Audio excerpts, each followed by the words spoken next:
My name is Dee, the owner and lead photographer of Dee Garone Photography.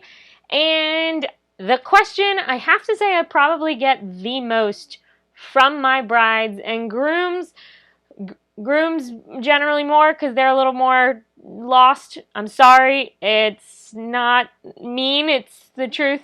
In what order are we really supposed to be doing this? And what I do have to tell you is, first of all, the first thing you need to do is like and subscribe below so that you get all of my notifications and all of my tips and tricks and shenanigans. I post every Saturday, so if you are looking for more tips and tricks, I'm the lady. Sorry, I didn't mean to. We're starting the whole thing over. I'm back in the office, and I am here to talk to you about the question. I am getting more and more, and I don't know what's going on with my hands.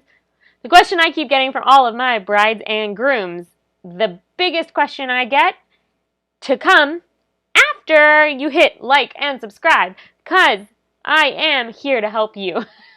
I sound like a cheerleader today. I am here for you.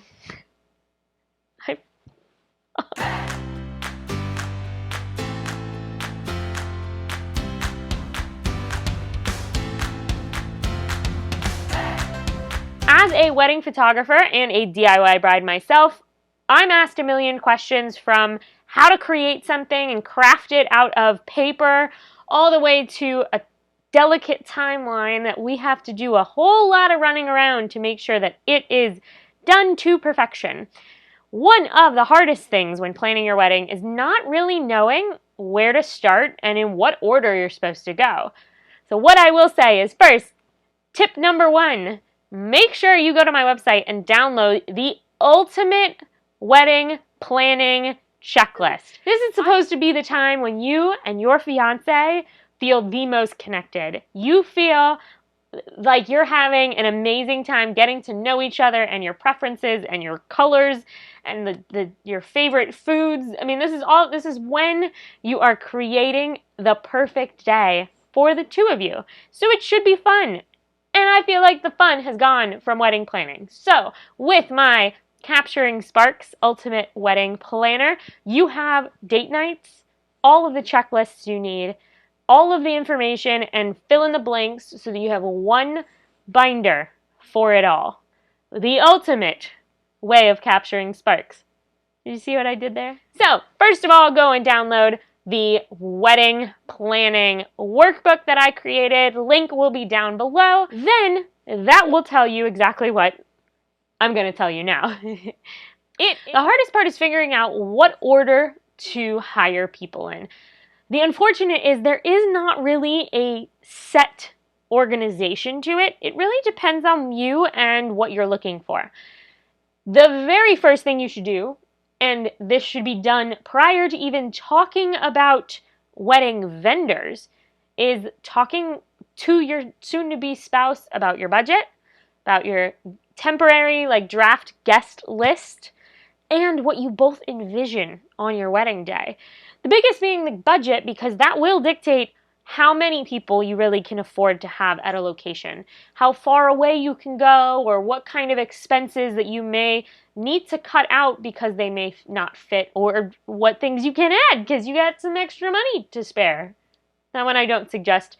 Put it in your honeymoon fund instead. But for your budget, it will then determine, based on that, about a good percentage on what money is supposed to go into what vendor. The next is your venue. First and foremost is your venue. But wait, technically, the first one would be your wedding coordinator. So they're about even. Your wedding coordinator, if you have the budget for one, should be the first person you hire. Even without a set wedding date, they have all of the connections you need. They may even have some venues that they have worked with and have collaborated with and have deals that if you work with them and they are able to book you with the venue that they've worked with or have a connection or collaboration with, you may get a better price than if you straight out looked for a venue on your own. I do recommend, if you have it in your budget, to make sure that you get a wedding coordinator, or at minimum a month of coordinator. It will save you so many hairs on your head from not ripping them out of your skull when you're trying to coordinate with 72 vendors and no one is answering your phone calls. That's what a wedding coordinator is for, and they are amazing at it. They are very good at keeping organized and making sure that the day runs perfectly smooth. So vendor 1 would be the wedding coordinator, and venue 1.2 would be your venue. Your venue then, of course, dictates the rest of your budget, what other vendors you may need, especially if it's a venue that comes with a whole lot of stuff. Maybe they already have the rentals equipment. Maybe they have a catering in-house. Maybe they have a photo booth that you don't have to worry about hiring with your photographer. That would be a good starting place. It does also dictate your wedding date. If you're dead set on a venue, then they might not have the date that you originally intended because they're popular. Most wedding venues are booked a year and a half to almost 2 years out. If you're looking for a very specific venue, make sure that you are doing your research way far in advance and putting a deposit down to save the date. The second vendor, third technically, would be a photographer. As a wedding photographer, I have a lot of connections with other vendors and venues in the area and may be able to give you a bit of a better suggestion or some more tips on where to go next. Your next tier or your next selection of vendors will then depend heavily on what is available already at your venue.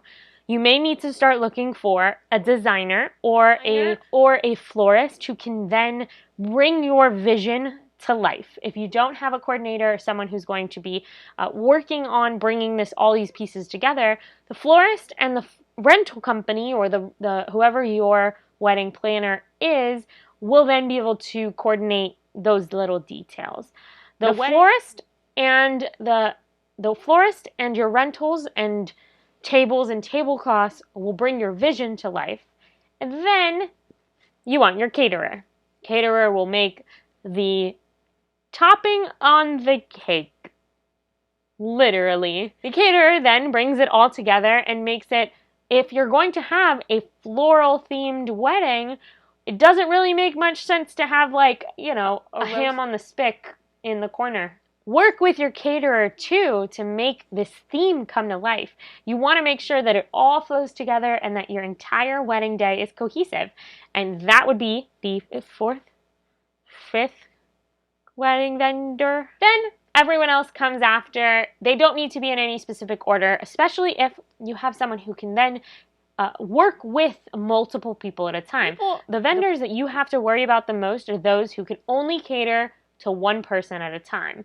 Photographer, catering, and even the florist sometimes really will put all of their energy into you and your big day and need to be there for you. Whereas someone who's going to be working on your invites, they do not need to be there on that big day, and it's not as time sensitive to make sure that they are specifically held for that day and have a deposit for that day. All of the rest of the vendors, especially your cake, your entertainment, those are things that you need someone on the day of, but it does depend on your preferences and what you want your day to look like. So just to reiterate, the biggest: wedding coordinator, wedding venue, wedding photographer and videographer, then your florist and your decor, your catering, and holy cow, that's already a lot of vendors. Make sure if you have any questions, or do you think I'm missing someone? Am I missing a vendor that really should be on the list as a top priority? If so, let me know. I'm curious. Leave me a comment below because I'm looking for tips and suggestions myself. If I can extend this amazing workbook I'm working on, I am here for it. So let me know if you need anything at all. We'll talk soon.